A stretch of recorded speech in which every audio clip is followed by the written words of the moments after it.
President Trump says that trade wars are both good and easy to win. I disagree. As someone who has worked in the trade field for many years, I am certain that no one wins a trade war and that everybody gets hurt along the way.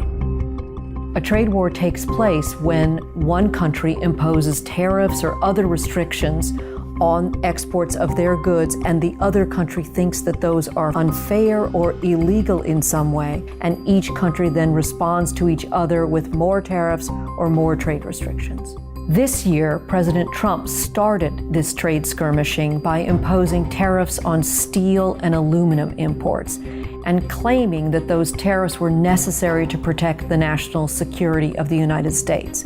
But because the tariffs were imposed on many of our staunchest allies and friends, countries like Canada and the European Union and Japan and Mexico, those countries responded by saying they could not possibly be a threat to the national security of the United States, and they then imposed their own tariffs on the United States. A second battle has been raging with China.